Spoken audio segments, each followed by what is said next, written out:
All right, we're live. So, welcome to.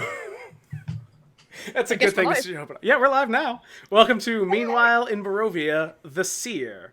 I forgot to put names on our plate because I did not have time setting everything else up.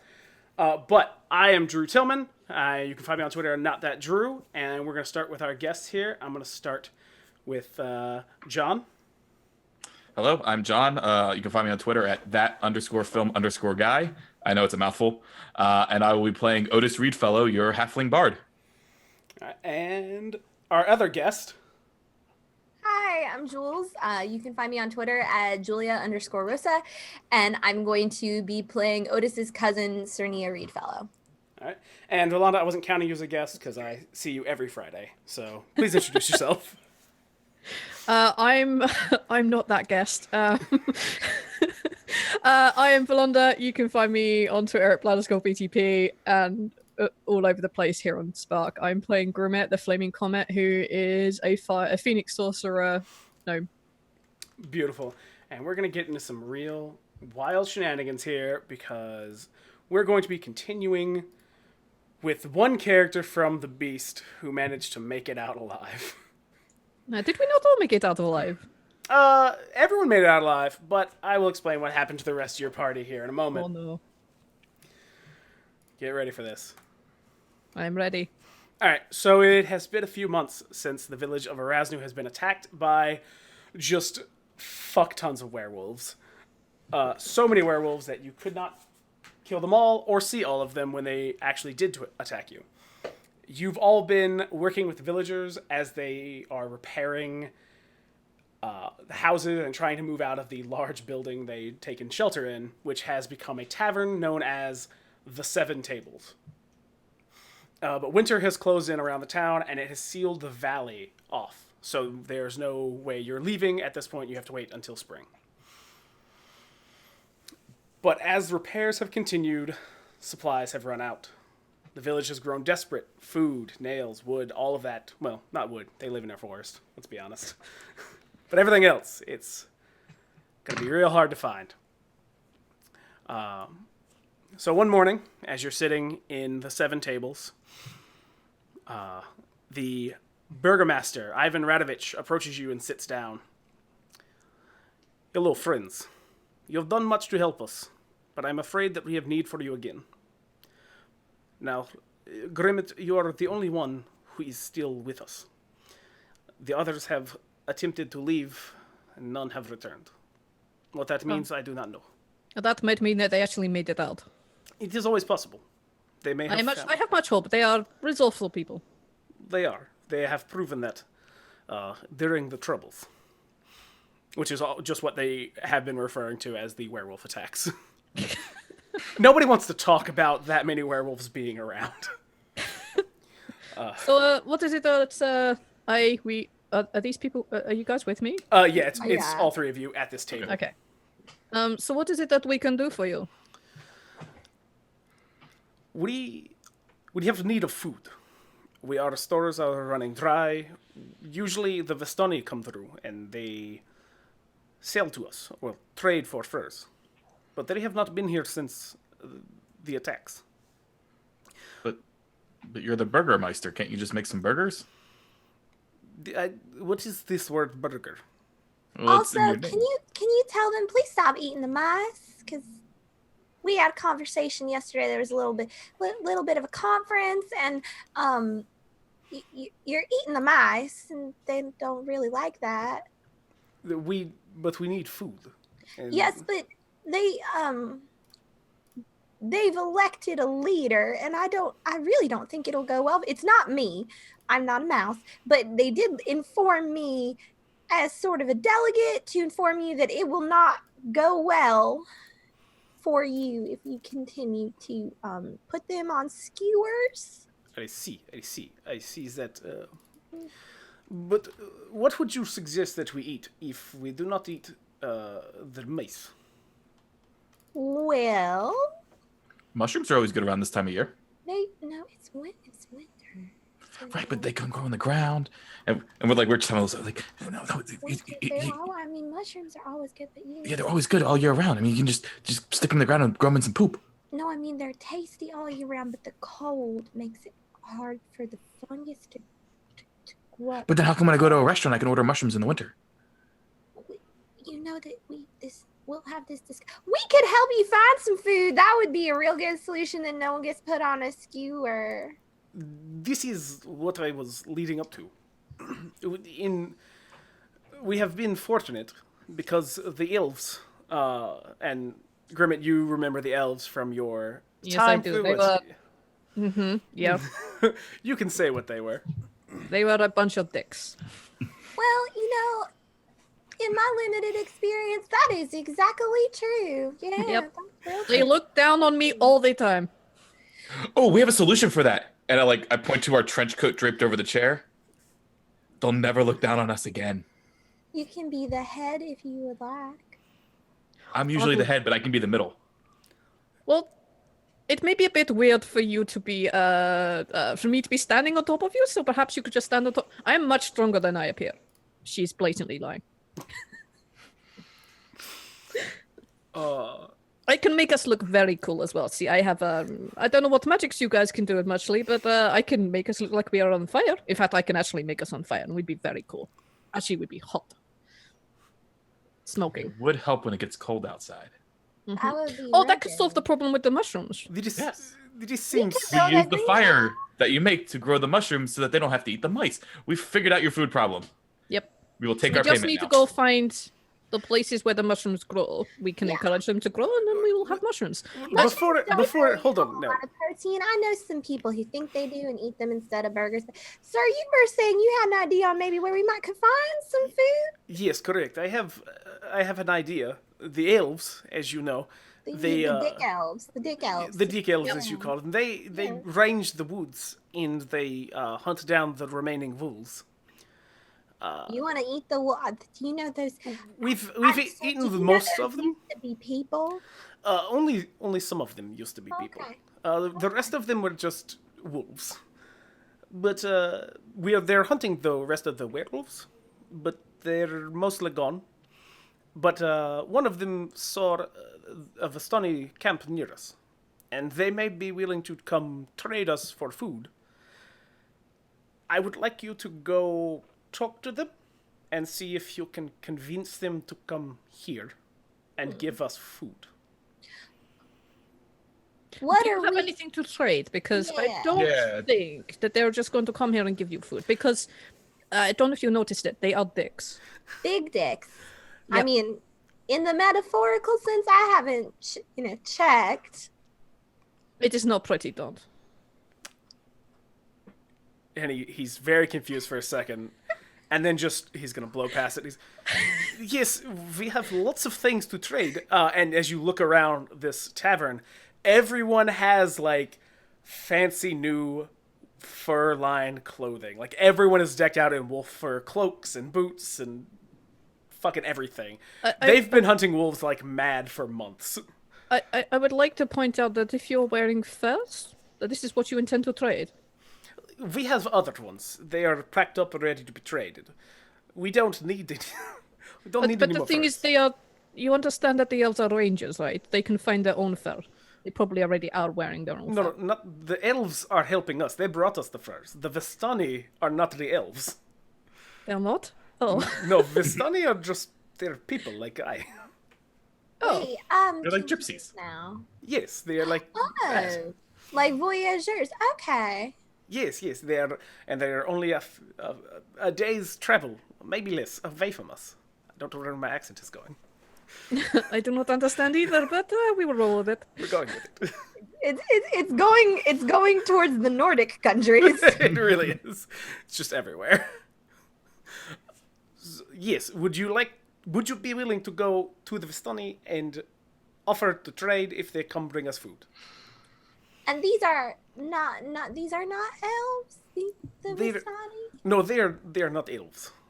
Okay, and they have food. They have food. Getting in and out of the valley and Barovia is not a problem for the Vistani. But if we get them to tell us how to get in and out, would that not be beneficial for you? You would have to convince them, and that is not an easy secret to pry.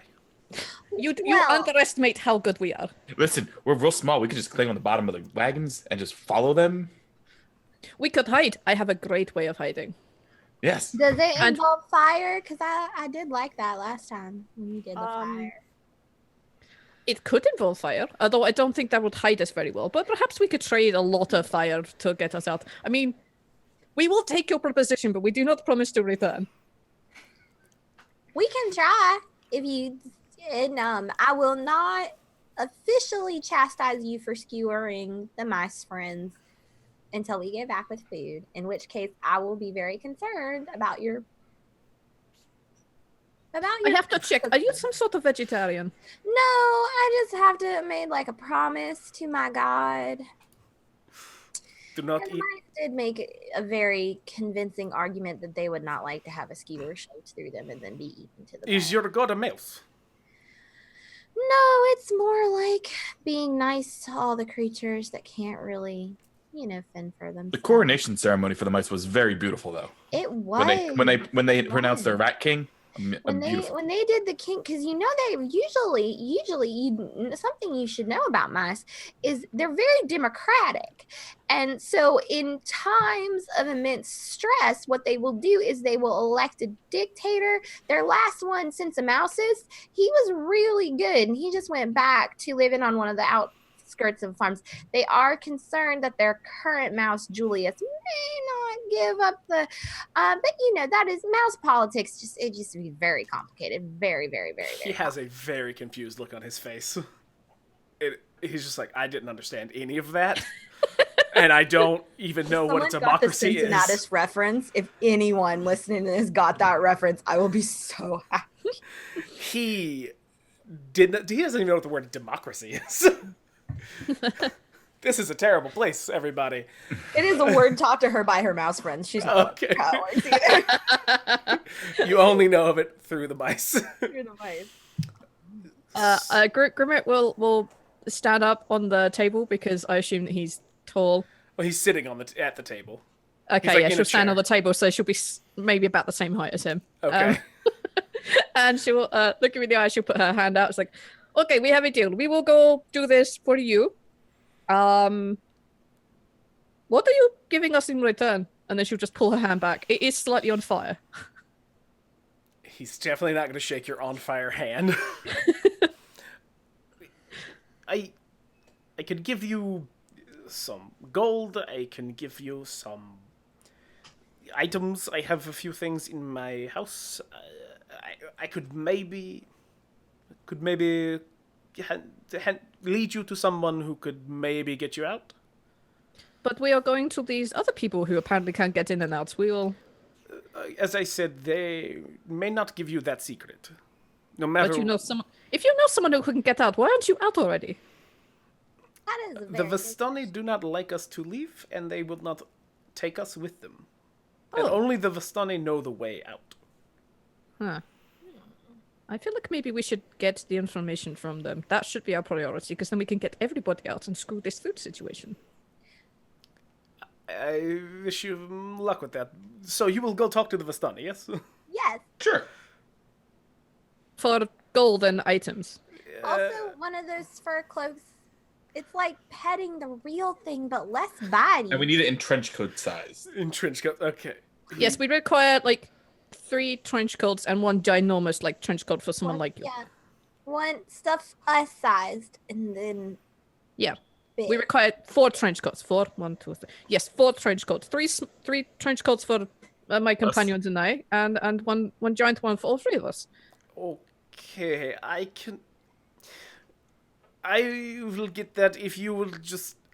The elves know how to find the camp. If you will talk to them while I go round up your trench coats.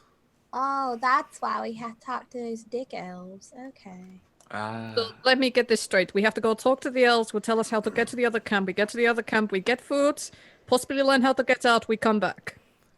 Yes, that would be what I would like you to do if you would be willing. That seems pretty, honestly. Yeah. That seems real reasonable. We can go talk. Talking's easy. Yeah, This talking one's is really good at talking. He is much better than I am. Yes, you're okay, then. It's much better. Right. And he stands up slowly. You can tell he's questioning his decision to come to the only outsiders he knows. I'm gonna like, Drew is questioning this decision. I'm gonna hold on a little further to the edge of the table and then put my hand back up to him because he's now stood up. It is a deal. Is your hand still on fire? She just spat in it. The part that she spat on is not on fire. The rest is only mildly on fire. All right. He's gonna shake your hand, and you've just hurt the burgomaster of Arasnu. Congratulations. It is okay. We will see you later, and perhaps I will, be able to heal that wound. Maybe. I would prefer if you do not touch me again. Bastard. You're on fire. Then I won't cure you. That's fine. Yeah. No, her. He can cure you, but Don't he- let her He said touch you don't want to me. be touched. That's fine. I respect your boundaries. This I is fine. appreciate that you trusted me enough to shake my hand if you don't like touching people. I'm going to go. I have a friend who doesn't like to be touched, makes family reunions real hard, no hugs. Oh. And I will hug you. he's decided to ignore you and simply walk away. When he goes outside, he's gonna notice in the clouds, tonight or tomorrow night only, 3 owls troop in town. Oh god. As I was skywriting during all of this. That is the greatest use of a spell slot ever. Oh. No, it's skywrite. It's a ritual. Oh, is it? Oh, fuck yeah. Okay, so you were just sitting at the table casting a ritual to Sky, right? That's why I was kind of quiet. I was like, yeah, well, yeah. Yeah. In town tomorrow. Usually he doesn't let me talk that much. That would explain why. That would explain why this. We're here. That's why this encounter with him didn't go so well. Your face was too busy. You're trying to remember how to spell owls. You're like, This O-H-W. No, damn it. You see like one cloud forms an H and then like whiffs away. Perhaps we should try and do something to cheer him up because I think we might have annoyed him. Yeah. Would you guys like to chat some more, or would you like to go talk to the dick elves? Grimette, yes. Where can we find these dick elves? I think I remember them being out of town somewhere. Actually, you remember that after the events of the Beast, the elves showed up and they took all the rooms at the Hare and Hare, the original place you stayed. Oh, that And- place was nice. Yeah, they basically co-opted it as sort of a command center of sorts. That's a dick move. Yeah, that is a pretty dick move. Well, the other tavern is actually a lot nicer and newer and has much better stuff. It doesn't matter. It's just the ambience. It is the feeling of the place. You can't just say, "Oh, it's new and shiny, therefore it is better." No, the old place was nice. We should go there and give. charm. Yes, exactly. You can This go. place has exactly 7 tables. If this was that kind of a place, if this was the Hell and Hell, there would be 6.5 tables. That is true. They would have one of those weird tables that's like cut in half and nailed to a wall that Yeah. you're not sure who sits there ever. It would be me. Okay. Small folk. The small folks sit Really there. have a table. So, It's the You- kids' this table. isn't a family-friendly show, is it? 'Cause I'm real sorry about the number of times I've said dick. no, it's not family friendly. I have a question for you two. How tall are your halflings? I am. Let's see. I actually wrote this down. I am 2'10". Okay. You know, I didn't think you'd ask. I just need to ascertain as to whether I'm the smallest one here, that's all. She's gonna be half an 2'7" inch shorter. is the That's base. the thing. We decided that they were like cousins born at the same time, and so they're like Twins. twins. So yeah, she's half an inch shorter than he is. Okay, cool. Are you I the just- smallest one? What 8.5? Yeah, that's fine. I just wanted to see if I was still the shortest person. we're going I'm to get to happy. actual character descriptions here in a second. This was all, I'm going to let you behind the scenes, everyone behind the scenes. This was supposed to be sort of a flashback that has dragged on for way longer than it should have been. What, Drew? You started this I just by did. saying... No, I love this. It was just supposed to be like a quick, like, here's your setup for what you're doing. Here's the actual start. I just didn't want to talk for a solid 5 minutes. But I'm gonna take the reins away from you for a minute. What? No. Yes, you all leave the 7 tables and you step out. I did let the reins down in Africa one time. I don't have a comment for that one. Outside of the 7 tables, the road is a slush from melted snow and foot traffic, and literally across the street is the old Hare and Hare. There are 4 elves sitting outside of it on barrels or crates, and they're sharpening weapons or restringing bows or just generally tending to their equipment, and occasionally looking up and down the street, clearly always keeping an eye out for danger. As you approach them, no doubt stepping through muck that reaches your knees easily, they look at you fairly indifferently. Grimette, they remember you and your tactics at the river. And they don't remember my tactics. Oh, wait, yes, don't remember my tactics. Carry on. There you go. And they're not huge fans of you. The other 2, they're just kind of general dicks too. But they have a special place of dislike for Grimette. And they kind of wave at you, but they don't really say anything. And eventually... Hello. Take us to your leader. She's gonna nudge. Talk to them. Do the thing you do. People like Hello, you. I am Otus Reedfellow, and I am here to entertain your group of elves. All right. You know what? I want you to roll a charisma check for that one. Persuasion. Yeah, give me persuasion. Give me persuasion. All right, so that's Yes. +7, so +7, holy Hannah. 7 equals. Yeah, That's a 25. Good lord. Oh, good lord. All right. Yeah, this guy is. I'm an expert in persuasion. Despite the fact that you have been incredibly rude by calling him a dick elf right in the middle of your speech, It's the local pronunciation. I'm still getting used to the language here. Oh, definitely. He grins and calls out in Elvish. Do any of you speak Elvish? I speak Sylvan. Isn't that I something might do. Elven speak? Corey, Tolkien wasn't type of... I don't have my languages written down. I'm pretty sure you don't. You speak Sylvan, John. You speak... Halfling in common. Okay, so you just hear this string of very wonderful lilting syllables, and a moment later, this tired, gaunt-looking elven woman steps out of the Hare and Hare. And again, Grimette, you remember her. This is... Oh, God. Arya Greenmere. Aria. No, Hello, sorry. Arya. Aya Glenmere. Aya. I had an R where there was an I. Oh. Hello, Aya. Hey, or potentially, hey, how are you doing? She takes a slow, deep breath and lets it out. Yes, Grimette. What do you want? I would like to refer you to my friend here, because you and I do not get along because you are a dick. But my friend here is much better at talking, and we actually have something we need to do. We have business, believe it or not. She keeps using this word dick. Does it mean something different in your language, or is it what we keep thinking that it means? Yes. Oh, no. Dick in this language is a beautiful compliment to the elves. Ah. No, it is. She is a foul-mouthed little gnome. A lot of them are. Did you know she can light herself on fire? Yes, I have seen her tricks. They are very neat. It is not a trick. I am genuinely on fire. It's real good. Yes. So I jump off the top of the tower of little people that we are. I'm glad that you're in the flourish. Yes. And then walk over to Arya. Is it Arya? It's Aya. Aya. I walk over to Aya and I kind of like do a little flourish and a bow while kissing her hand. I am Otus and I am here to help. Okay. Cerny is just gonna wave. She's gonna go, hey. I like the idea that you're still in a tower and you've just been like, I'm gonna point you to this guy. And no, this person. And just like waving. Basically. Like there's like that one head sticking out of the middle. I'm still, like, I'm the dude in the middle. I'm still standing in the middle, like, on top of your The rest of the trench coat's all just floppy on top of her. I've, like, pulled it round so it's, like, sitting like a, more like a cloak on my back. There you go. And opening the front so you can see.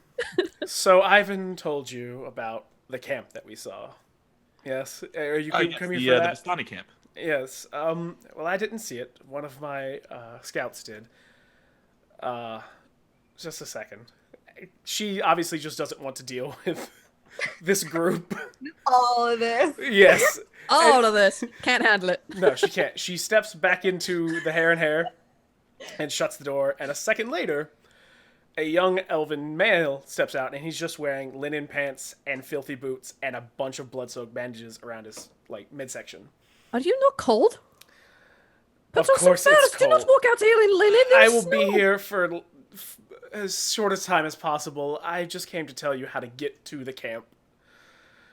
And then Perhaps you should travel with us. That'd be a much safer Yes. idea. no, they shot at me. I got this because they shot at me They shot at you with what?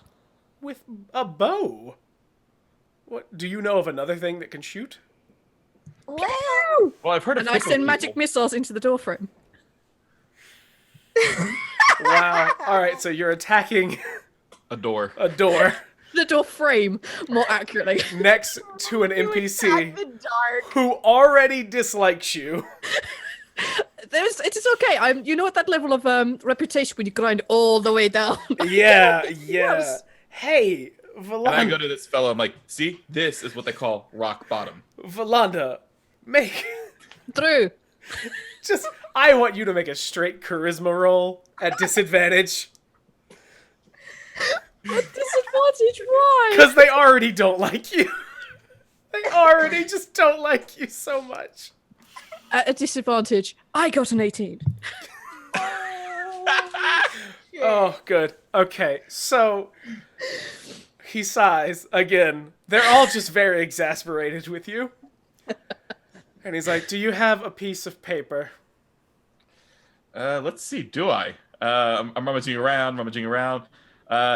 And I kind of like pull out like my like musical sheets, and I'm like, I guess you can use the back of this.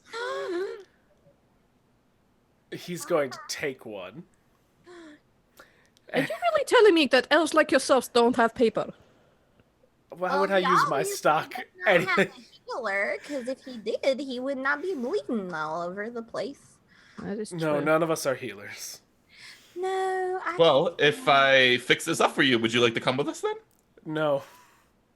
And he That's turns not. and he leans against the door frame and reaches inside, pulls out a quill and just scratches a very rough map and shoves it back at you. I like to think that there's a magic missile like burn mark like right next to his head. It's That just he constantly like kind of corner of his eye glances at, and then like side eyes Grimette, and then like he's just She's like, still doing the finger guns, but nothing is coming out. she's shooting blanks. What, cuz? touch the nice man and make it all better. No, he doesn't want to be touched. No, We don't talk do that. about Don't- touching people who don't want to be touched. Yeah, don't waste your magic on him. Seriously, he is a dick. Do I recognize this particular brand of dick? Do I recognize yeah, him? actually, you do recognize this guy. Do you want to know his name? Yes, please. His name is Dorothil. Dorothil. Dorothil.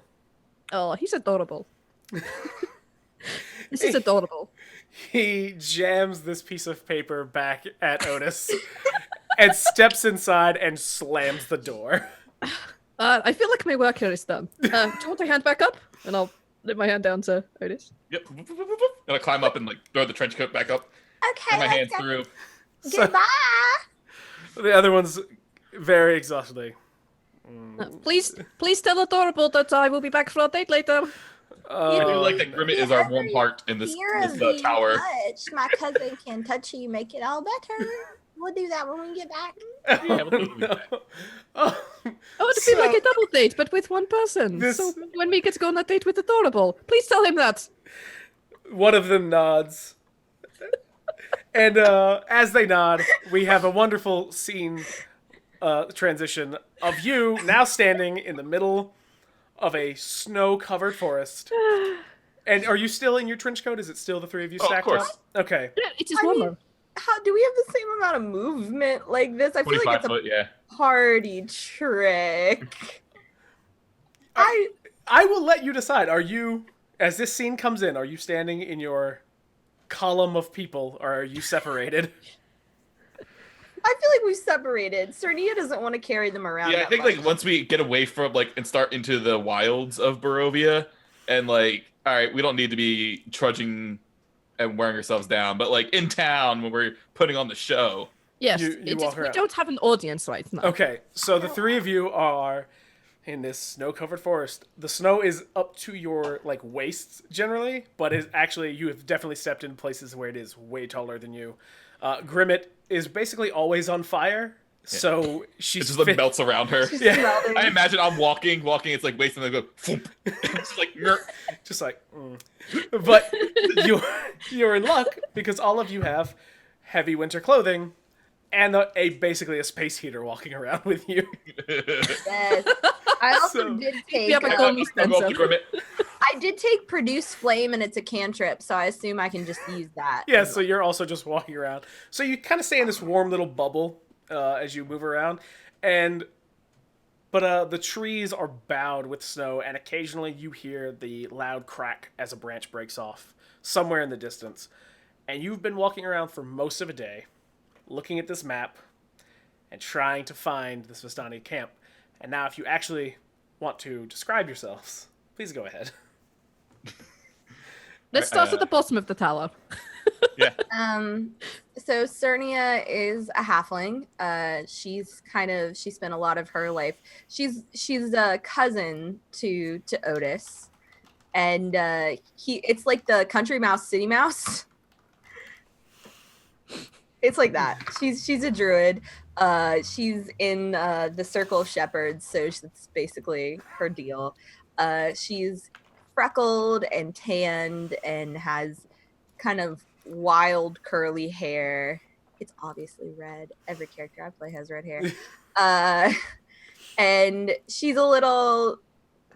The personality trait I wrote down for her was like kind of Luna Lovegood, and we just decided on the voice a little bit before this started.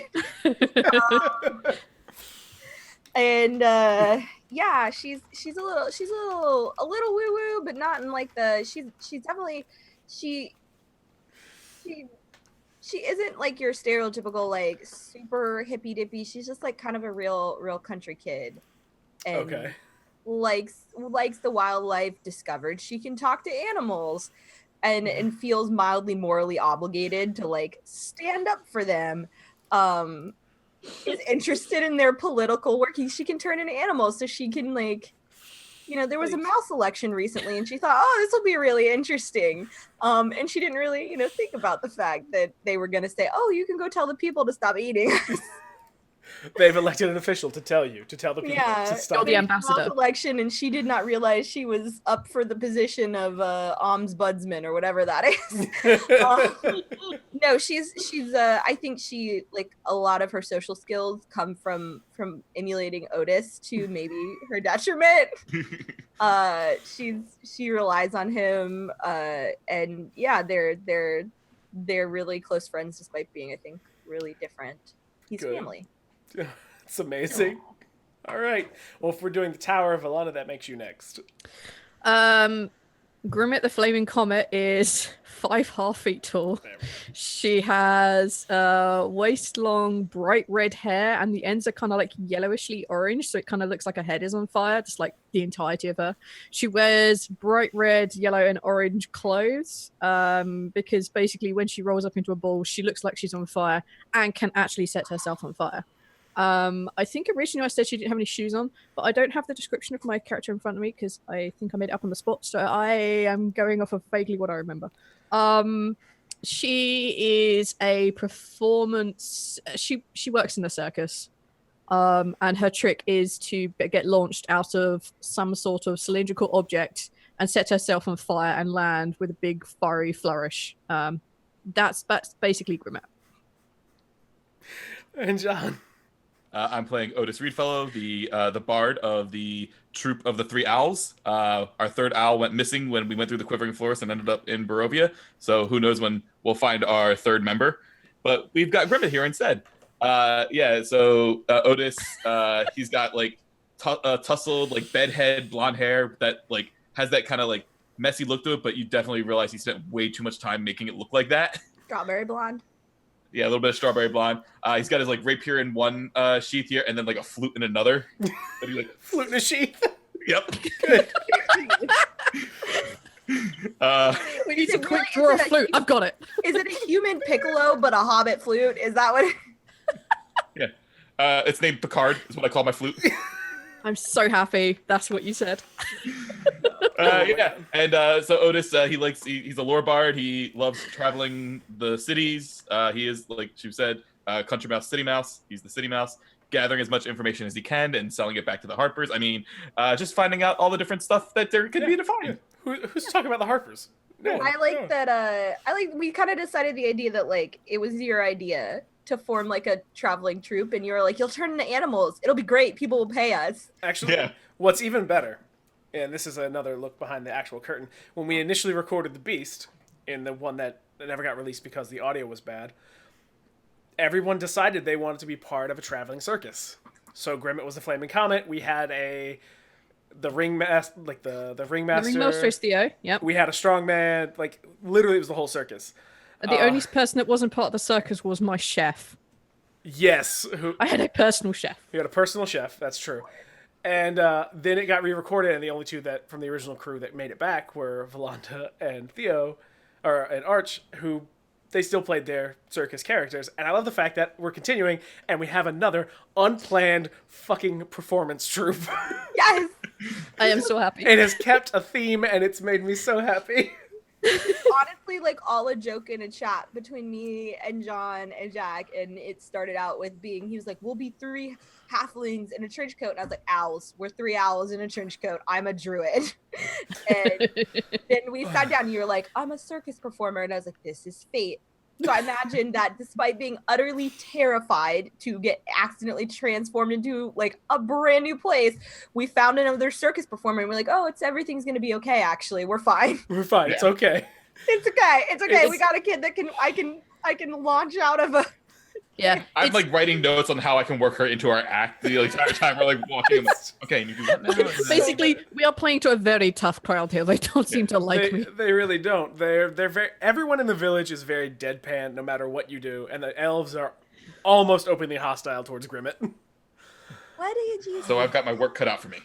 make me so mad at you? I think I'm not entirely sure, but they were very. We were tracking the beast, and they were out there, and they weren't tracking it as well as we were.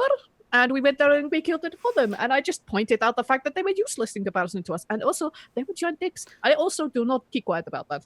I also possibly may have accidentally shown them how to set fire to. Well, I may have accidentally set fire to one. I do not exactly remember. I don't remember if you set fire to them, but do you actually not remember what happened? I actually don't remember Okay, what I did so- to piss them off in particular. You had a fight at the river, and they were not really helping because they were starving to death at the time. And yeah.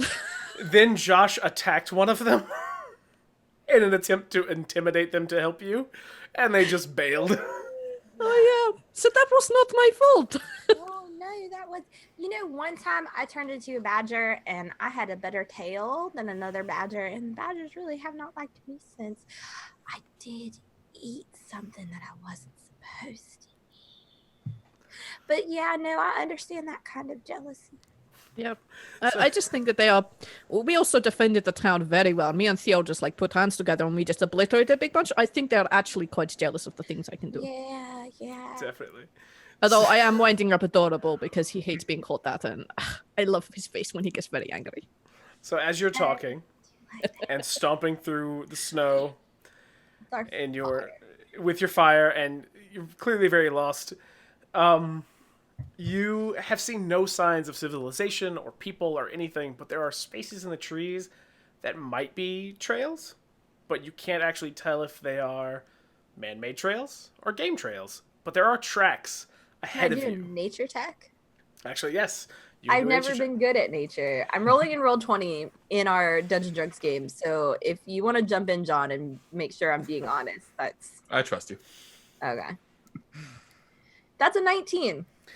Nice. Okay, so you're looking around, and where you come up to in this, it's not really a clearing. It's just kind of there's enough space between these several trees, and the snow has melted underneath you, and you're looking around, and you're like, oh, this is a road.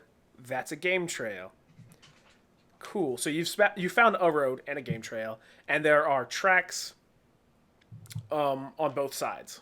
There's tracks on the road and tracks on the game trail. But you can't tell what they are without a closer look. Okay, what would I need to do to get a closer look? Survival? Well, one thing, you would not need to stand near the flaming gnome. I guess I'll move a little bit away Wait, from what? No, What time I'm of day just is it? providing light for you. Afternoon? It's getting late afternoon. Like, the sun Okay. will be setting soon, which is not great. I can put some light on the situation if you like. I could I was just. gonna say I do have dancing lights, so Well, I mean, it's part of I'm the a act. dancing light. It's not the light situation. It's the fact that mud. the tracks are in the snow and you melt the snow when you get near it. All right, yeah, that is a very good point. Intellect is not her strong suit, or mine, apparently. I don't think it's any of our strong suits. She's gonna like put her fire out, and I've got a pretty okay intelligence score. Go for it. Go for it. She's gonna put her fire out and go take a closer look. I'll Okay. waddle backwards so she has non-melted. Yeah, that's my dump stat. Most of my characters have int as their dump stat. Good. So what'd you get? Oh, do you want me to do another nature or survival? Either one. I will They're give you. the same thing. Oh, not so good. That's a 9. Ooh. So you put your flame out and you walk over to it, and you're looking at several tracks, and you're like, okay, well that's that, and that's a rat track. Okay. I don't know which one of these is fresh. And you turn around and go tell them, just when all three of you start hearing this, like, and you turn around and there's this big fuck off bear. And it's just like, it looks off bear. fuck off bear. Not a grizzly. No, not no. a It's just a black big bear. fuck off bear. It's a big Fuck fuck off. off bear. That's the breed of the bear, is big fuck off bear. Or like big fuck off bear. Yeah. And it stands up on its hind legs and lets out this like roar. What's Uh, it can- saying? Can I waddle forward and put my arms up and roll back at it, Wait, like wait, in attempting to be a friend? Hold on. I'll tell you what I will tell you what you need to do. What's the bear saying? Because she understands. She just understands bear. Yeah, that's part of the druid being a shepherd. She gets Oh god. each of the woods. And on my character sheet, if you would look, it said / can talk to animals, deal with it. I'm not arguing. I just hadn't planned for what the bear was saying just yet. But the bear is he's more or less just letting out a wordless like yell in an attempt to scare you away from him. Well- You would know, I'm going to tell you this right now as a druid, you would know that bears should be hibernating in the deep winter. I mean, this poor bear doesn't understand we're not smart enough to be afraid. Yeah, and Grimmet just isn't. Or it's just like, ah! Yeah, she's gonna like put her arms out in like a big hug. She's tiny, but a big hug, and she's just gonna roar back at him with a big smile on her face, like, ah! Oh no. Oh no. Would anyone like to do anything else? Uh, Real fast. That'd be an animal handling check. I'm gonna like look at the bear and I'm gonna kind of start swaying. Go shh. I'm gonna play like a little lullaby on my flute and try to do like an animal handling to kind of. That's what I want to do too. Okay, I will let you both roll animal handling. Yes. Jules, what would you like to do? Would you like to do the same thing, or? I mean, I was gonna cast animal friendship. I mean, you can do that just behind their backs. Yeah, I think she's gonna do that and like 17. Okay. So like we're doing our best to calm this bear. And you're like, nah.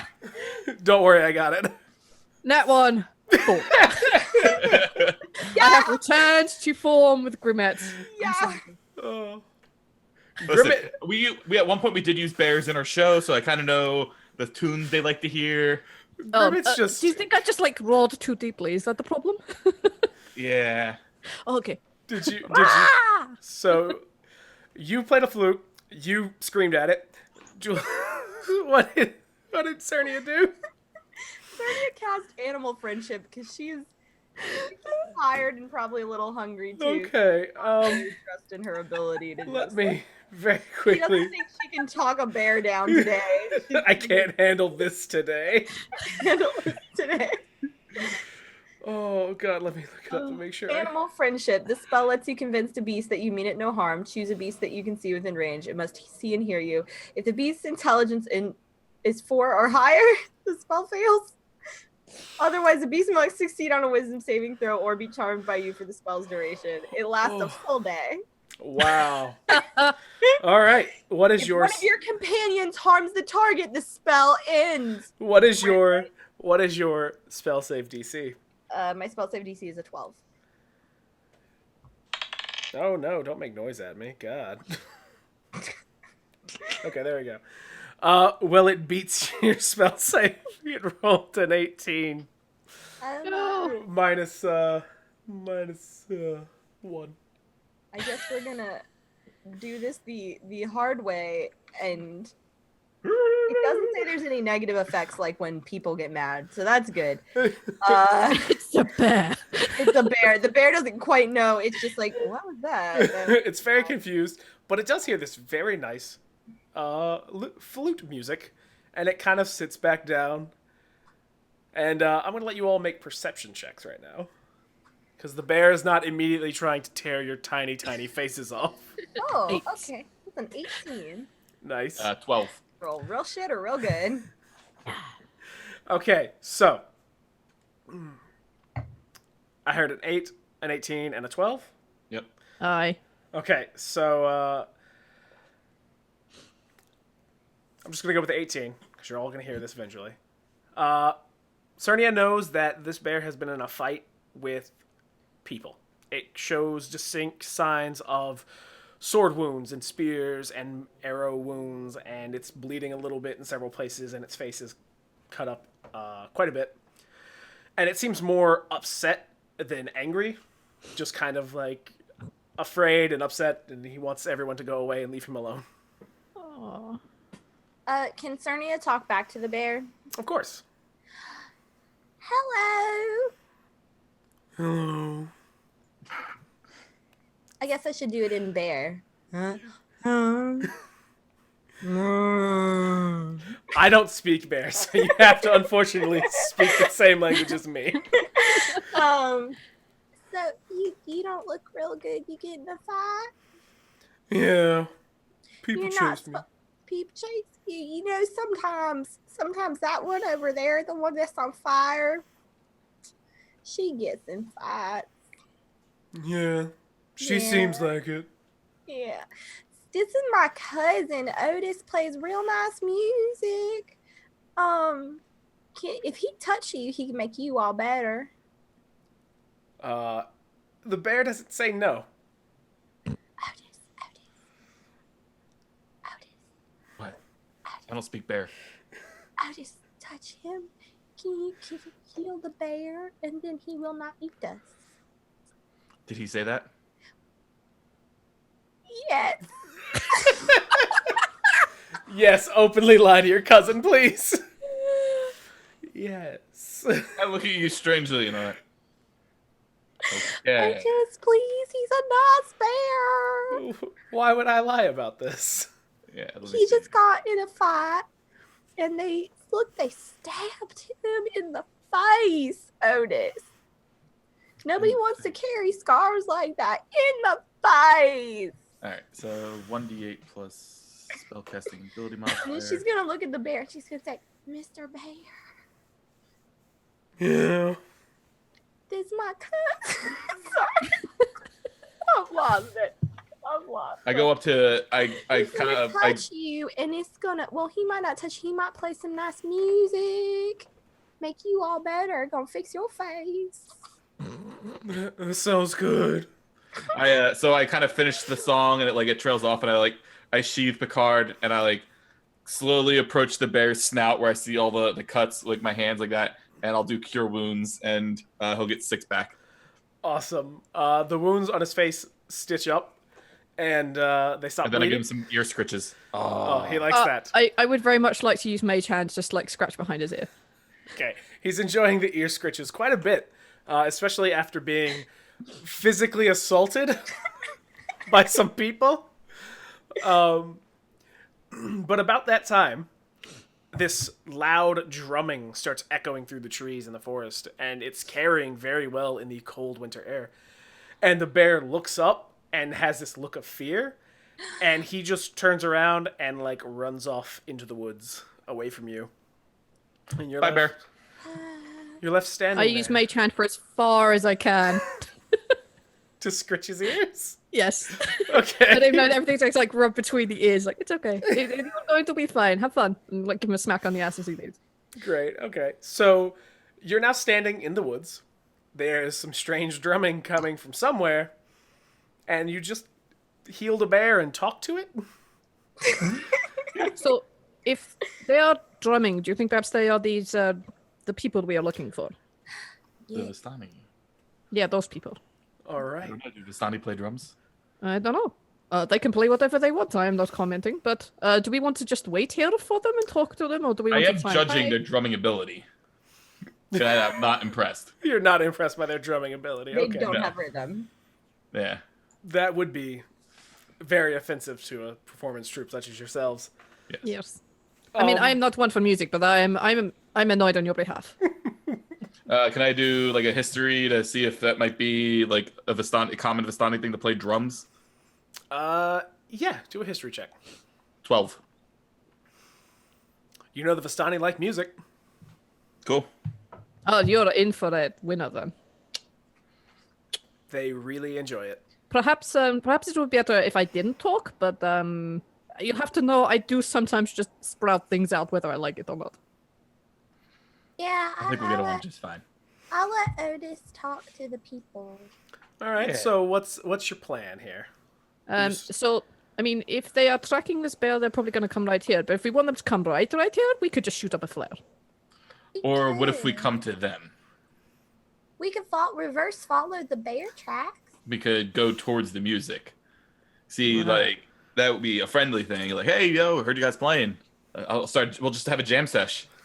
I don't want them to know where the bear went. Right. It is okay. I tell you what, I will start walking around here very, very fast, and I will obliterate as much of the snow as I can, so they cannot follow the bear. And then I will catch up with you very, very shortly. Don't worry, you'll know it is me. I will be able to find you. I do not doubt that. I trust you. All right. Good luck. Oh, And then, good. like the fastest, runniest little short-ass gnome you've ever seen, I just start running from side to side to side to side. I'm trying to clear as big a path or snow as I possibly can while they go out and meet them, and then I'll Alright. come out like 3 minutes later or something. So you guys, how are you going to find them? What's your plan to find them here? Are you going to track the bear tracks, or what I are you think gonna do? we're going to kind of reverse track the bear tracks while kind of tuning in with the direction that the drumming seems to be the strongest. Okay, I would like either perception, survival, one of those. Survival. All right. And since you're the legs, I'll let you go ahead and do that. That is a soft 20. Soft 20, and you did survival. That was survival, yeah. Okay, cool. So you're following the bear tracks, and as you go, you've spent a lot of time in the woods. You know that sounds will echo, especially in the winter. There's a lot of hard surfaces. Doesn't really stop on anything. So you're following the bear tracks, and you realize you're walking kind of parallel to the sound. Okay. So you reorient yourself, and you start wandering through the woods, and it's growing louder and louder. And eventually, you come across a campsite. And there are 7 gaudily painted wagons with rounded wooden roofs surrounding, like parked in a semicircle around a large cave. The wagons form the semicircle around a blazing campfire where 24 humans play musical instruments and dance. They are all dark-haired and light-skinned and range from young children to the elderly, and they wear mismatched clothing that is clearly hard-worn, speaking to their life on the road. So we've been kind of listening to the beat of the drum, and so I've kind of been picking up an ear of like what they're kind of playing. Yeah. So like as soon as we start getting close, I pull out the card and I start adding to it. You know, Okay. like playing with the same melody and a little bit of flourish here and there. Yep, and as you get closer and you start adding Picard to it, you also start hearing more woodwinds. So you hear like flutes and you hear small like hand harps and stuff like that are also within this melody that are just they were covered up by the sound of the drums from a distance. Cool. So give me a performance check just to see how close to the beat you are. All right, let's see here. Good thing I'm an expert. 15. It's cold. Fingers are a little numb. It's very cold. In fact, if you're out here for much longer, it's going to get dangerously cold. I mean, not with Grimette, because she is literally a space heater. But if you were just walking around in the woods by yourself at night, it'd be a bad idea. But you're playing this instrument. You're clearly announcing your presence. Mm-hmm. So a couple of them turn and look at you, and they see you, and they're like, "Oh, Great. Um, and before you actually approach, I'm going to give Grimette the chance to run up out of the woods, slightly on fire. Definitely. we can see them as I run towards them. Yeah, you can see it. They Otus and Surnia kind of stepped into the edge of the camp, playing music. So they're aware of your little group right now. Okay, then I'm absolutely just running up to them, and then just like, because I'm cool, I'm just gonna run up to them, and then as I get there, I'm gonna do a flip and just like land. Give me a performance check. Can I argue something else? You can give me a performance check. And when she lands, I'm going to send 3 of my dancing lights out of her, like a little like flourish. All right. I was gonna give you disadvantage for the mud and snow, but I will let you roll it regular. You can't Gonna run. give a disadvantage. There's I'm used to this kind of stuff, man. I mean, I've been here in Barovia for a while. I guess that's fair. Flipping off of things, annoying people. I mean, this is Flipping off of things and annoying people. That does sound like Grimette. does in fact sound like Grimette. So would this in fact then be an advantage? I will give you an advantage on this. I will let you make an entrance. I think 18 is just like dancing around. She's just like, What's up? You got 18? Yes. Yeah, you run up and you flip and make a landing, and Otus makes some dancing lights come out of you, and you're actually standing right between these 2 halfling cousins, and you're just like, yeah. jazz hands. Yep. We all do that as I land. And a couple of the watching Vistani who are not drumming kind of nod and are like, oh, yeah, that's pretty good.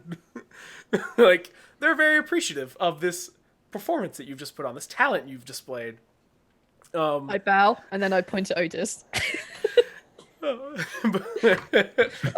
Please, be kind to Otus. Be kind to Otus, okay. So I keep jamming out until like the song's over. And when it does like kind of come down to a lull, I introduce ourselves. I said, I am Otus Reedfellow, leader of the 3 Owls troop, my friends. This is my cousin Surnia and Grimette the Flaming Comet. I believe we met. They all nod and kind of clap. And they're like, oh, it's nice to meet you. And this rangy, weathered man who you would guess he's maybe in his early 40s, maybe, steps out of the crowd with his arms like to his side. Like, clearly he's not threatening you in any way. And the crowd kind of parts around him a little bit. And he's wearing this sky blue headscarf wrapped around his head. And he's smiling. He's very happy to meet you. Well met and welcome to our camp. With an open heart, I invite you to share my family's fire. We don't get many Giorgios here, but our need is great, so we would like to have you here. We would like to talk to you, but there are traditions to follow tonight, so please, come to camp. Actually, our last name is Reedfellow. It's a name. It's like a slang. We're just all of you outsiders are Giorgios. You understand? I am not. My name is Grimette.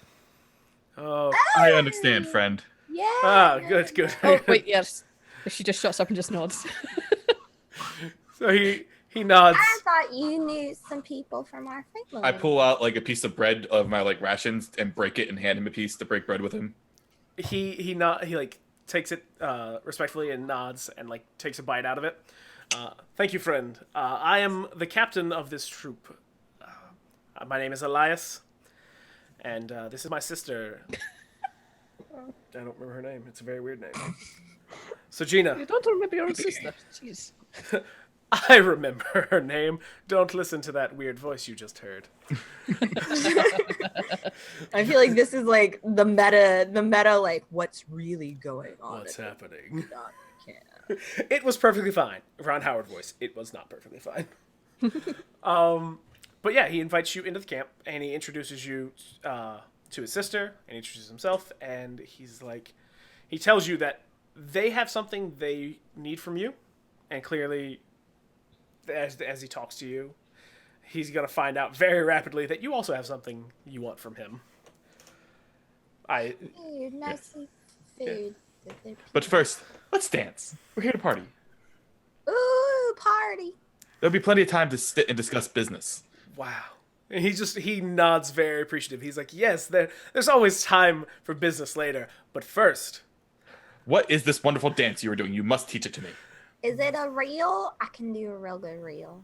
it's not. But the Vasani all kind of move around rapidly in this circle, and some of them step forward and grab bowls of this stew out of the pot on the campfire, and some of them just shove these bowls at you, and it is a thick, spicy-smelling stew. Yeah, we're gonna eat. We're halflings, man. We're gonna eat.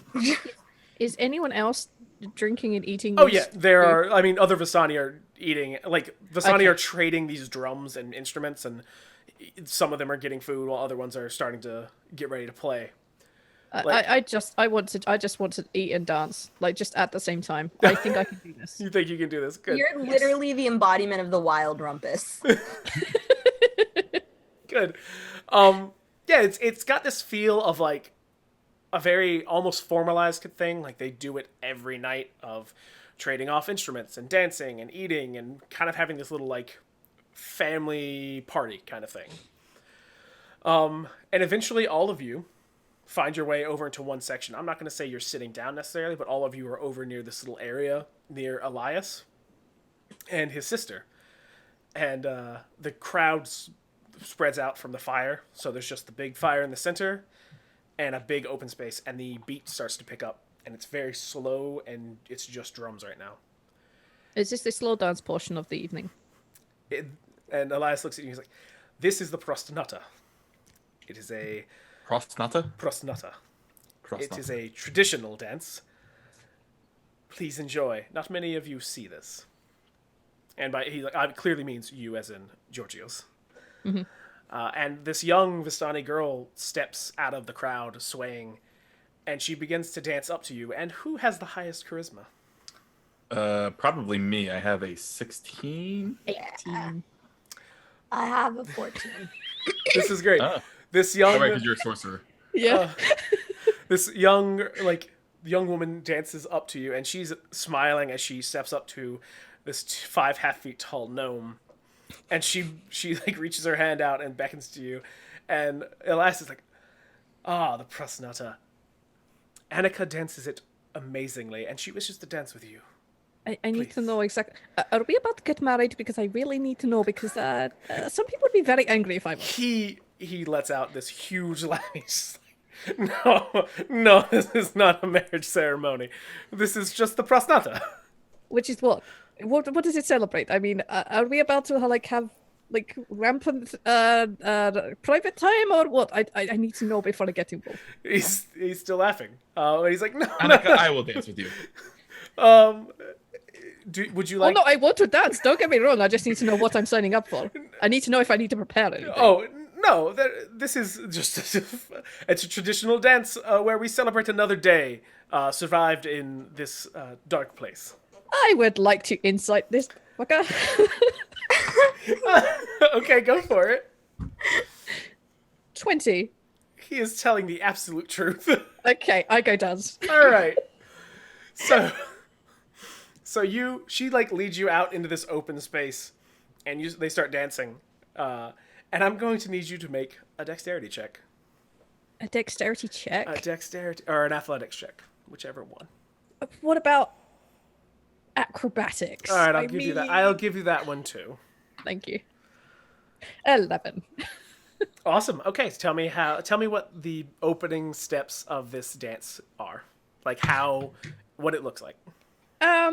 It's a wild rumpus type dance. Like there's lots of much like swing dancing. This is what it's going to be. Like the opening of this is swing dancing, which is made more comical by the fact that it's Grimette that's trying to lead, and this woman is like a lot more taller than she is. But Grimette somehow manages to make it work. Like she gets all the swings going, and she has like a moment where she like throws her kind of like up into the air a little bit and like catches her down, and then she's just dancing around, melting all the snow as she goes. Okay. And the beat picks up, and now the harps come in as well, and give me another acrobatics check.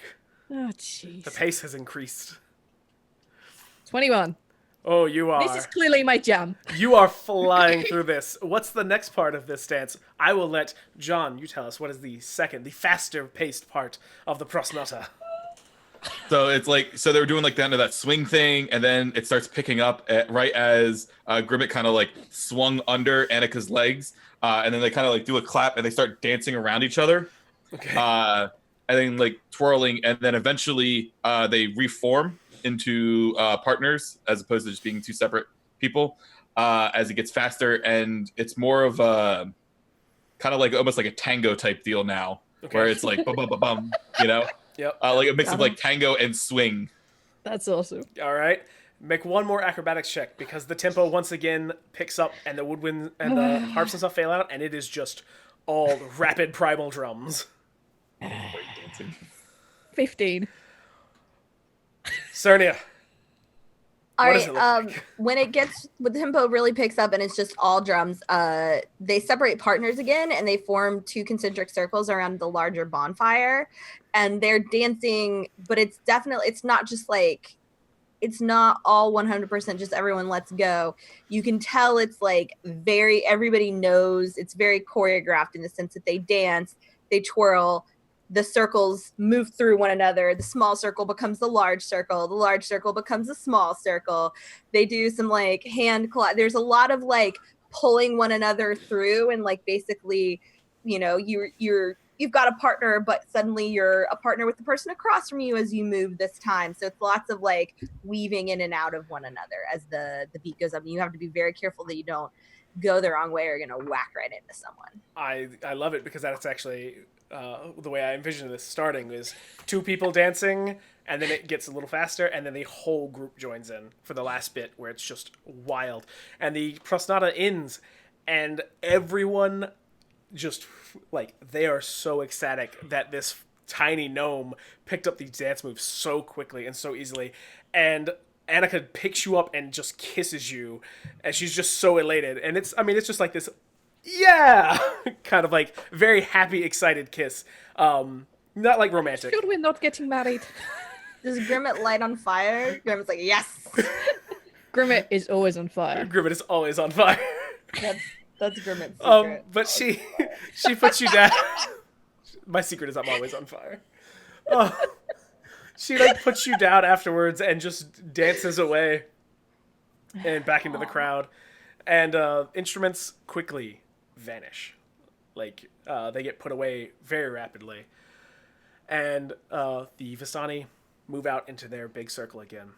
And Elias steps forward. And he motions for quiet. He's getting everyone. And everyone quickly listens. They all know what's happening. They've all been here every night.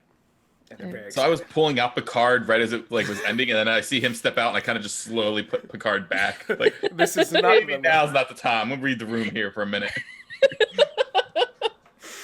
And Picard steps out, and he says, "Tonight, I will give the Dorak." Elias steps out. You're right, Elias. Picard steps out, and he's like, "Oh shit, this is not where I belong. Someone beam me the fuck up." The Prime Directive, shit. And he gets beamed up, and he's gone. And Elias is like, "That was weird."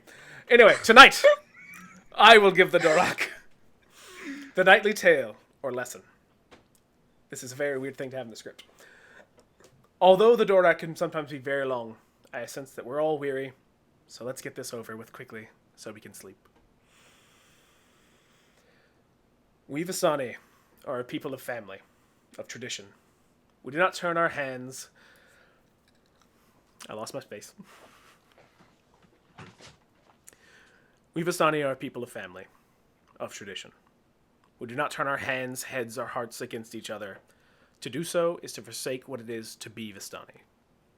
Those that break the faith of their people can no longer participate in this life. They're exiled and called Mortu, or the living dead. And he's looking around the campfire at everyone. He's making eye contact with, like, younger Vistani, like, clearly drilling this lesson into them. And he looks at Surnia, and he looks at Otus, and he looks at Grimette. No Vistani will harbor a Mortu. They're marked as an exile. This is not a mark that can be seen with the eye, but a mark that every Vistani feels when looking upon a Mortu. The crime itself is not visible. Perhaps he killed an uncle in anger, or perhaps he thought to get drunk rather than mind his young nephews, and a boy came to harm. We know not why a Mortu was exiled when we look upon him, only that he is no longer of the Vistani. For some Vistani, compassion upsets the heavy weight of tradition.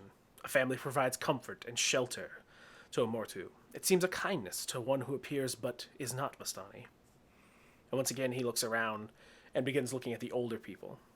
Again, drilling in this lesson of what will happen. Follow the rules. Be safe.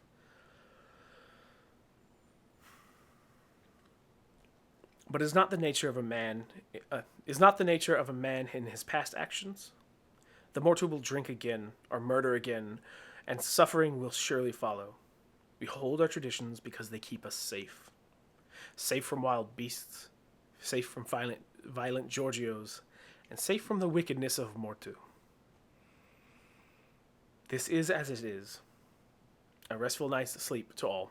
And he, it immediately, shifts from this moment of storytelling to just back to being this very open and welcoming man that you saw when you first approached camp. And he's very happy to, see all of his people off. And some of them turn to the wood-topped wagons and step inside for the night. But many of them simply pull out blankets and bedrolls and bed down near this big fire. And Captain Elias approaches you. And he's like, "Come, I said that I had something that I needed from you. And I would like to tell you what that is. Follow me." All right, I'll follow. Does he have a dog? He does not have a dog. I was gonna do perception check for animals that I could pet. I will let you do that. I mean, he doesn't have a dog with him. All right, let's see. That's a 5. You see no dogs. No animals of any kind near the Vistani. So strange how they got all their stuff moved. Isn't No it? Animals. So weird. So weird. Do you follow him? Yeah. Grimette? Yeah. All I'll right. waddle on behind. Beautiful. And he leads you away from the fire. Not far. He doesn't lead you deep into the woods or anything. You definitely would at no point be like, "This is a trap." He leads you just kind of outside the firelight, and he stops. And you're all kind of in this weird shadowy half-light. And he motions, and this young man comes up. He's tall, and he would be broad-shouldered, but he kind of hunches in on himself and kind of keeps his eyes down. He's got this clear look of being very self-conscious. And Elias introduces him. "This is Donani. He has a burden on his shoulders. One that I would ask you to help him solve." If we help you solve this problem, you will trade with the village? Captain Elias, he thinks about it for a second. "Of course, this is easy enough to accomplish." Okay, what is your problem? And Donani, he won't look at any of you really. He kind of looks at the ground or your stomachs or above you. That's looking real low because we're already. It is. I pretty mean, down. it's really Yeah. low. But he just won't. We're looking at his Look. stomach. He's not looking at you. He kind of looks around you a lot. And And Otus told Surnia that eye contact is important It is very important. The When- eyes are the windows to the soul. when talking to people. It's not good with animals. And so she's dancing around trying to get. there you go. That's why he keeps looking in different places, because you keep trying to get in his eye line. Just and he's like, "Well, She's like, You can she's just all, look above us, and then he won't be looking at any of us in the eye. I think he'll eventually figure that out. Yeah. But he finally opens his mouth and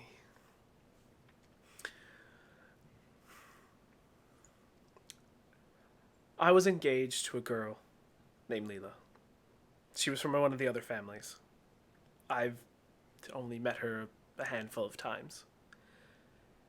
But I've been entirely smitten with her since then. We are to be wed in a few days, but I've heard rumors from the other camps that a Mortu named Hansi has been pursuing her. He follows them like a dog. They will not help him, but he persists. And I wish to remind her of my love. And I am not allowed to approach the camp, as we will be married soon, and it is forbidden for me to even risk seeing her. But I worry that Hansi might do something if she does not give him what he wants. Now, in the Dorak, Darak, yeah. Dorak, Elias said that you know not what a Mortu did, but a Vistani knows a Mortu. But perchance, do we know what this Mortu did? Or you just know that he is a Mortu? He shakes his head. We just know he's a Mortu. He came from one of the other families, and no one speaks of what a Mortu did before they became a Mortu. It is as if they simply died beforehand. Good. Does your lady love you? She has sworn to me that she does, and she has agreed to the marriage. Otherwise, this would not be happening. Okay, then it is not a downhill battle for us. This is what I wanted to check. Yeah. Well, are not an uphill. And do we know what this Mortu looks like? Yeah, he describes this Mortu. Hansi is also handsome, and like all Vistani, he has dark hair and pale skin. And he's got a little bit of a scar on his jaw from something. But he is described by, like, Captain Elias steps in and he tells you he is a handsome young man. Before he was lost to us, he turned many young girls' heads. Okay. Because I have a feeling that a Mortu is not going to freely give their name as to who they are, since they are a Mortu. Yes, but they might give it freely to us. But it's always good to have a description of what they look like, just in case. Yeah, that's a good point, because we could accidentally set fire. I mean, we could accidentally deal with the wrong person. I could accidentally welcome into my camp, and I would not like to do that. Exactly. Are you saying this out loud in front of them? Yeah. Of course. Captain Elias, he nods. He's like, it is always good to know what everyone looks like, but anyone in the Muslavaric camp would point out Hansi. He has no safe passage. They will not let him in the camp, and he just hangs at the edges. So what is it exactly that you would like us to do? If he's not allowed into the camp, he cannot harass your future lady. And if you're going to get married soon, then she will be with you soon anyway. I don't... Are you worried? Are you worried she doesn't love me? Denani is kind of looks down. And he's like, I'm worried that Hansi would do something. They can't keep watch over Leela all the time, and no camp is perfect. He could, if he was good enough, sneak into the camp and take her. He may even actually gain her favor. And You're worried he's gonna do her a concern. yes, I am. And Elias backs him up. He's like, we set guards, obviously, for beasts, at people, but we can't watch everywhere at once. I mean, we travel most days. Do you want him dead? Denani actually looks up and he looks at you, Grimette, and he nods. He's like, I want him gone. Now, Elias, would a Giorgio killing a Mortu be acceptable? They're not part of us.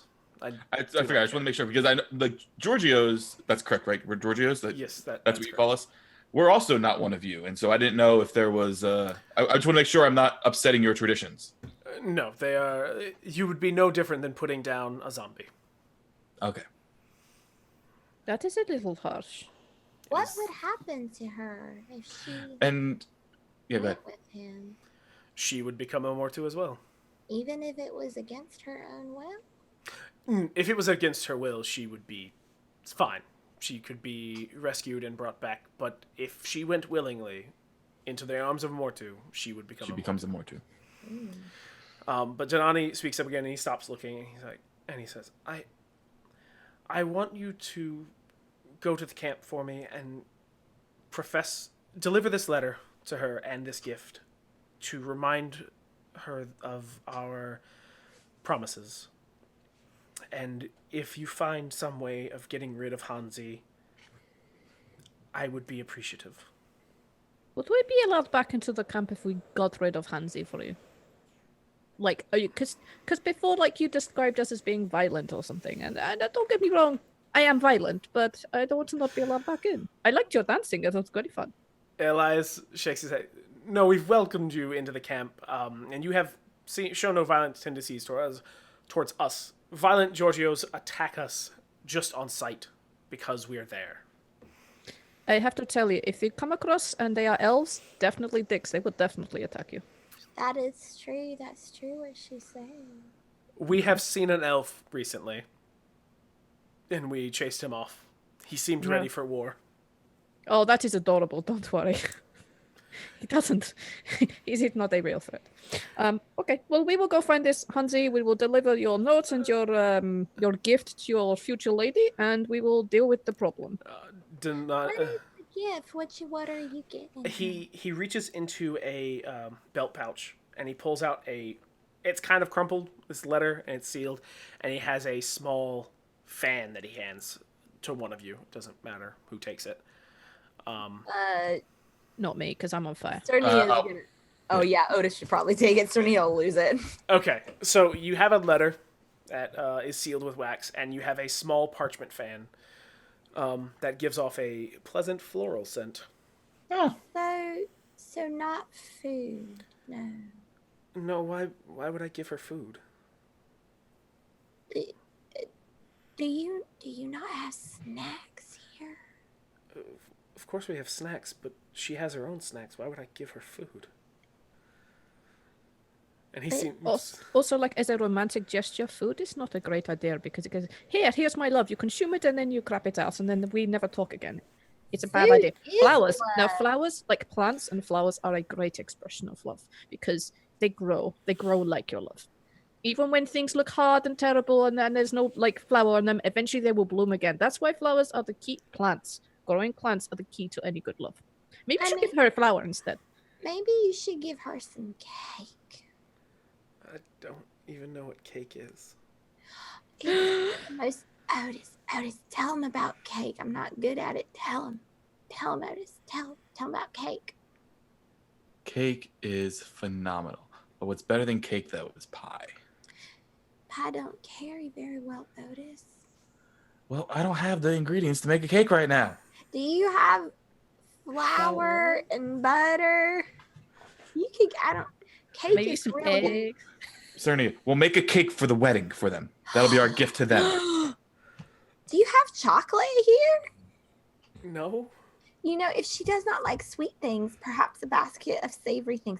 I'm telling you one thing. If you want your lady friend to really love you, I would suggest food. Food is the way to anyone's heart.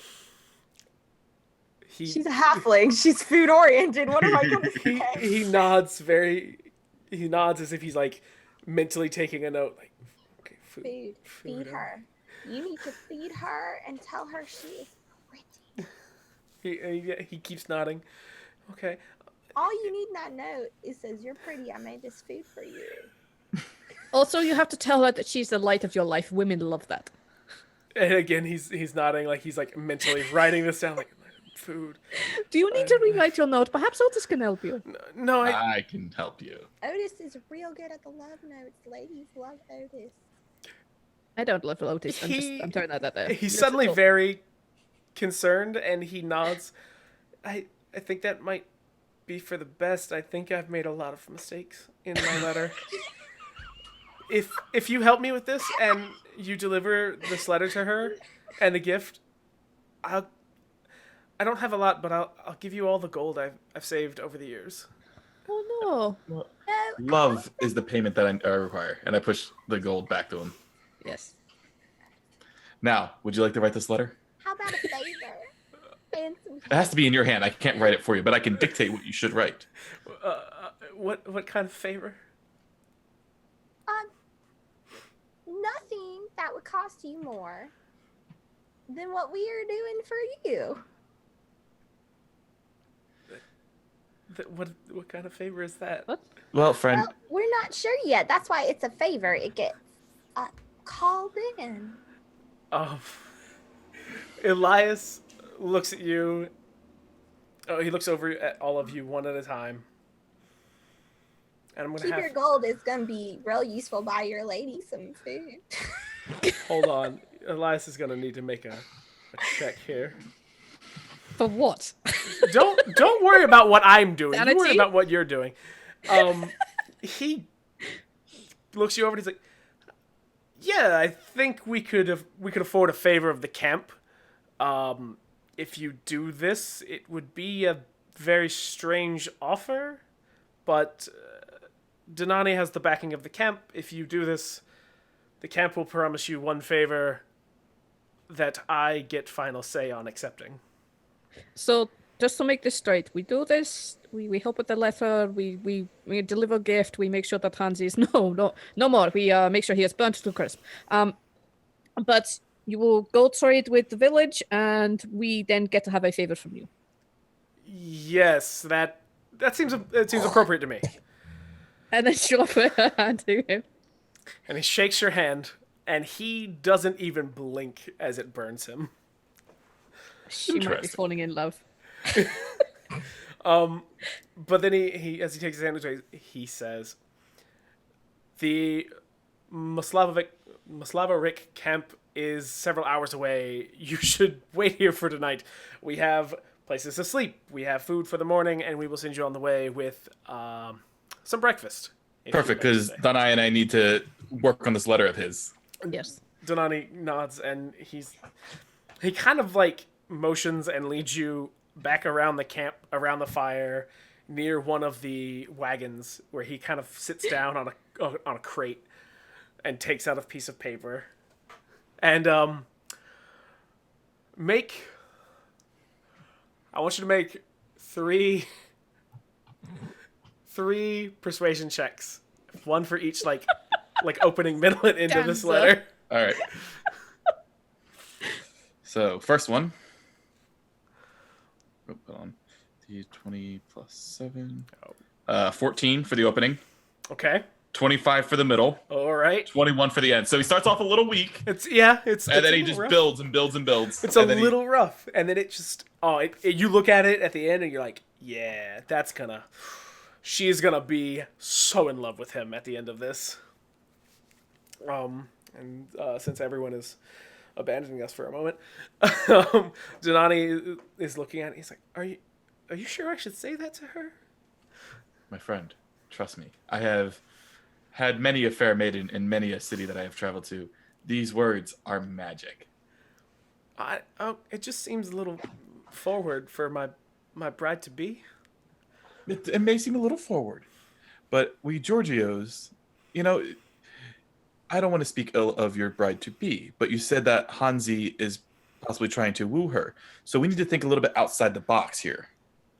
Show her that you're more than just the everyday Vistani. Show her that you're something more to her, and that the life with you, it will be exciting. It'll be unique, but still rooted in your traditions. He's nodding, and he's like, yeah, that makes a lot of sense. I think definitely, yeah. Okay, and he folds the letter up and stamps the wax seal again, and he hands it to you, and he's like, deliver that to her, and the gift, and that would be a great help, I think. Do you wear a cologne or anything like that? Do you have like a particular scent that you like? He shakes his head. No. All right. Well, I just take the letter and I kind of just dab it on his neck a little bit. I like have to climb up him Just rub it. This is Okay, you make the letter smell like his particular His musk. brand. Oh God. Okay. Um, And Surnia's like, no, Otis, no. don't do that. Oh, Don't do it, Otis. okay. No. Dude, that's nice. No, Is she'll like it. I think she'll like it real good. If that's the kind of thing she's into. he kind of shakes his head. He's like, I don't know. I'll take your word for it though. How old is he? He's 17. Oh, okay. So we're like, I assumed that we were pretty young for like halflings, but like that still makes us still makes us like in our 20s or 30s. Yeah, he's like super young and a human, so he's just. Oh. Can I do a perception check to see if he has a dog? Yeah, go for it. Make a perception check to see if he has a dog. That's an 18. He has a dog. Yes, can I talk to the dog? Can I pet your dog? Can I Yeah. pet your dog? Yeah, you can pet the dog. Yay! Yeah, like we're barely adults. Like we're mid-20s here. Our So, like, parents are we really just barely know more than he does. constantly but it's enough. concerned. Makes sense. So do you want to talk to dog before you close the scene? Yeah. Okay, let's go have a conversation with a dog. Hello. This big, like, it looks almost like a gold and gray colored like sheepdog that's just like really big, and it kind of looks up at you because of where it was asleep, and it's like, hello. Hello, I'm Surnia. Would you like to be petted? That sounds great. I had such a good dream. I would love it. And he like rolls onto his back and he's like, belly rubs, please. She is going to give him so many belly rubs. What is your name, Mr. Doggo? Dandis. Dandis. I like that name. That is a very good name. Is that a family name? It's just the name they called me. So, they're like your people fame. They're like your humans. Humans are okay to have, I guess. Yeah, I've been with them since I was a puppy. And he's stretching and like doing the leg thing. She's like getting like the basically the dog armpits, which they never get scratched. Yeah, and he always has to try to bite to itch. He's so happy. Dandis, Yes, do you travel with him a lot? I travel with them every day. Have you ever left with them from Barovia? What is Barovia? This area. Have you ever gone to a place that felt kind of weird, different, and new? Yeah, I've been to many places. Some places smell different, and some places have hot things that I can't step on.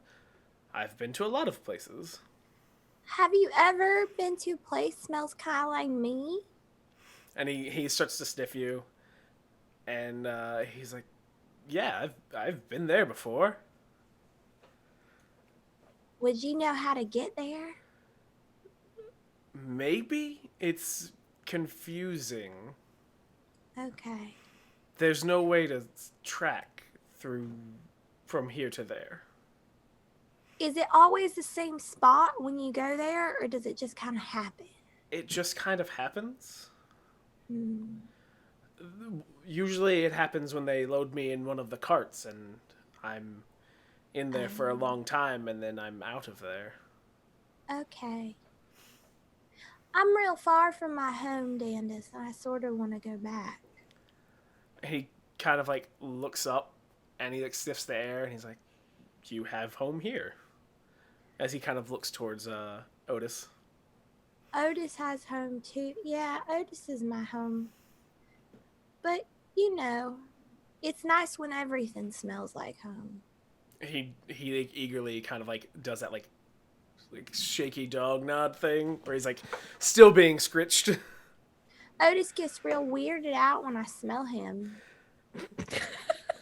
Why would that weird him out. That's how you know who it is. Not all. When you're a dog, it is. When you're a not dog, it isn't always like that. He like makes one of those little like, chuffing noises, and he's like, "That doesn't make any sense." I know. It's weird. I'm gonna keep scratching your belly. Thank you for letting me pet you, Dandis. You're quite welcome. What was your name? My name is Surnia. Well, Surnia, I will tell the other dogs that you are a fantastic belly scratcher. Oh, please do. Volonda, would you like to do anything before you all go to bed? No, this is just Julia fulfilling like a long time need. Okay. This is actually me fulfilling like the thing I wish could happen every time I pet a dog, which is not talking to the owner, but talking to the dog. Talking to the dog. Would rather talk to your dog. I'm making polite conversation with you because it's what I have to do as a human being. I'm here for your dog. Because the dog can't talk. Yes, I get that.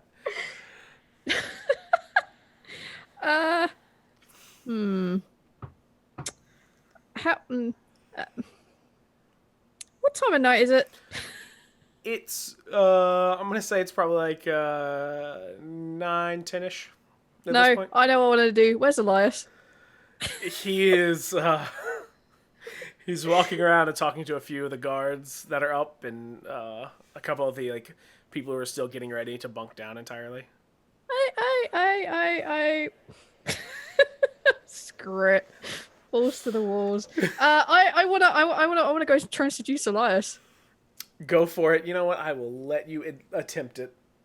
Sweet, because he didn't seem to be worried by her fire, and everyone else seems to run in fear from her fire. Like, oh no, you're on fire. He didn't do that. She's smitten. Yeah, go make a... Wow, okay, go make a persuasion check to seduce Elias, and then tell me how good that goes for you. I'm not even gonna modify this. This is... I'm a big fan of... I'm just saying. I mean, he didn't run away from me. He didn't run away from you, no? Yeah, that's a tick 1 on getting someone to like you. They don't run away. This is true. You don't want them to run away from you. I got 22. Oh yes. All right, since you have successfully seduced this man, how do you seduce Elias? What is the size rate? How do you even... That is where we fade to black. That is the only time I am not on fire. I'm on fire in other ways, so I can't also be on fire. Fire on sense. the outside or fire on the inside, but not both at once. Too dangerous. Yeah, no, Yes, that's it is, terrifying. 'cause I would- Similarity. Yeah, I would probably just explode or turn into one of those delayed fireballs, which is Incredibly one of my dangerous. pickup lines. Jesus Christ. You are the fire in my heart, much like a delayed fireball. Oh, God. I didn't even know that is how I felt about you, but the longer it goes on, the more intense the fire in my heart. Wow. You know what? I'm going to say you used that terrible line after chatting him up for a little bit. And he's just like, that's... It works. He's just like thinking about it. He's like, yeah, I didn't think about it, but okay, yeah. And it's one of those things where he's just like, kind of thinks about it, and he's like, you know what? Fuck it. Let's just do this. Well, you know, I'm just a small town girl trying to find her way in this world, and I found my way to you. Yeah, and he takes you to his private wagon, and we fade to black. I would like to state for the camera, she is not boning him. She has standards. She's not a first date, first fuck kind of girl. Okay. They sit up talking all night. All right, good. All right. I'm glad everyone now knows that. Yes, Oh. she has some standards. I refuse. I was going to let you do something, John, if you wanted to. I mean, I was spending the night working up with Wow. letter I with just him. either way that the taking to a wagon this 6 foot tall man, just like that's done. Holding him by the hand like this, like, yep, come on. Come on, let's go. That night's done. Jesus Christ. Okay. I'm gonna I'm gonna say we're gonna stop there tonight because the next Why not? that's Yeah, gonna be follow the that. end. I'm not gonna follow that tonight because I refuse. I can't do that tonight. Oh my god. Yay. I was fulfilling a personal fantasy and getting to talk to an animal, but did I not try to find a way out? You did. You tried to find a way out. I'm useful. So any thoughts from the players about how that went? I will let you all feedback on camera in front of everybody who might be here. It was great. I don't know how it Flattery was will for get you everywhere. YouTubers. I mean, I like roleplay, so we're gonna have fun with it. You know, D&D's not just combat. It's true. Julia, what did you think? I was good for me. I don't know how it was for you. I'm not sure I really care. Because you got to pet a dog and talk to it. That's all And we you also talked to a bear and pet a bear. and pet a bear. Had a bear. I got to talk to a dog. You know, the worst part is this is the second time I'm like, let's do this really serious game, and my players show up and they're just like, look at what I've got. And I'm like, I can't do it. I cannot. I can't. You know, Barovia is it's just ripe for ridiculous. It You know, really it's super serious, semi-plain, it's sorrow. Nope, we gotta lift the spirits of the citizens. It's like, You populated a world with straight men. Like, you populated a world Yeah. with the... I mean, that's true. But And I, also, like, you have the three of us. We're That's all playing characters under 3 feet tall. Mhm. We have a bard, a druid, and a fire sorceress. What do you honestly expect, Drew? You know what? I don't know. What I do know is that this was perfect. It's like I showed up to play, let's just say airsoft, and you all showed up with just Nerf weapons. And it's just Yeah. like, you know what? I can't say no. I want to see how this goes. Welcome to how the graveyard went. Oh, yeah. But the Graveyard was one of my favorite games. I mean, I loved this. This was the best. this I is am happy that we what broke happened in you. our Call of Cthulhu game. Um, And Greg thought it was going to be serious. We might be dying all around, but it was not serious. you know, yeah, that's. I remember playing Call of Cthulhu, and that's exactly how it went every time. Let's play a super serious horror game. No. Nope. Let's just do some ridiculous nonsense. If you wanted a serious game, you shouldn't have okayed the voices. You know, but I wanted to see what happened, and basically by the time you logged on, John had told me you planned to do 3 people in a trench coat, and I was like, I got nothing. I'm gonna let that happen. we're gonna take the path less traveled in this case. It was kismet the moment all of us were on call. It was. Whew. That was amazing. That was fun. I'm happy we broke you. That was my favorite thing.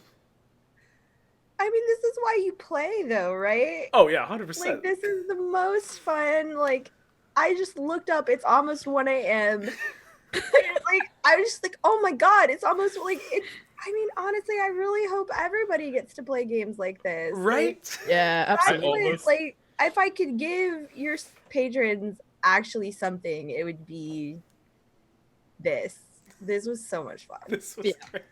It would be just this kind of fun with a group of people that you thoroughly enjoyed. Yes. Well, Drew, I almost took the charlatan background, which lets you have like a false identity. It would have been the 3 trench coat thing, and it would have been Vincent Adultman. Oh my god, yes! Why not? We can retcon it, Oh right? my god! No, I like my other background better. I do Oh. like the idea that Otus maybe thinks that's a thing he's made and no one else does. No one else? He's like, yes, I'm Vincent Adultman, and everyone's like, no, you're Yeah, definitely... especially because like my hands are one of them just a Your broom. hand and your like stomach is constantly on fire. It's Hey, I got the, some really bad acid your reflux. legs are talking. it's the exact opposite of the BoJack Horseman thing, where it's like everyone else is BoJack Horseman. Like, no, you're definitely 3 kids in a trench coat. Like, everyone knows. But we somehow get into all the rated R movies. Oh, somehow. I think it's just because they're like, you know what? I haven't seen a person actually do that. I'm just gonna fuck it, go. Yeah, Also the bribes. I want to see how this plays out. Yeah, this is gonna be good. It's like if they've gone through this much effort, yeah, you deserve this. Oh my god. How did it go for you, Drew?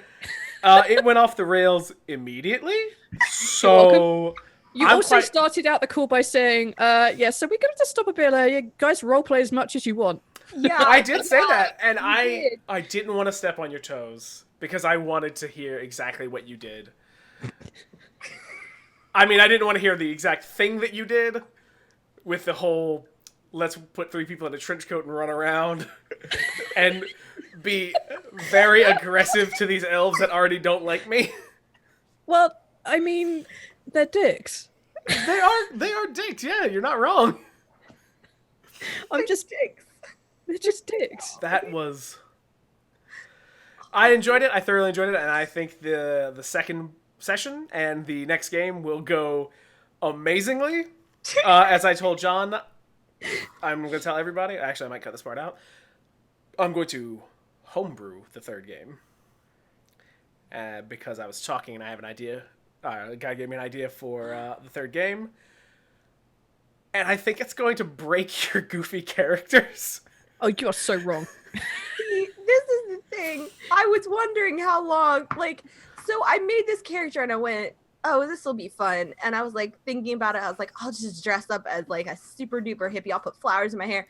I was like, no, he's probably going to kill her off because I've been playing a lot of Cthulhu. And I'm like, my character will die. And then I'm like, no, you're playing Dungeons and Dragons. And now you're like, no, we're playing Dungeons and Cthulhu. Your characters are going to die. Oh, I honestly don't see them dying in this one at all. Okay, based on what's going to happen at the end. Maybe. Depends on how unlucky you get. But the next one, I think I will break all of you. I don't think that. I look forward to it. Which will Bring be a good wrap up to my Meanwhile series. And then Bucky's going Don't to take kill over. and do something. Dandis and we'll be fine. All right, so let's end this live stream. Then I have a couple things to say to you guys. So I have been Drew Tillman. Once again, I stopped being Drew Tillman at the end of the stream. You can find me on Twitter at NotThatDrew. You know that if you're a patron, though, so you know where to find me.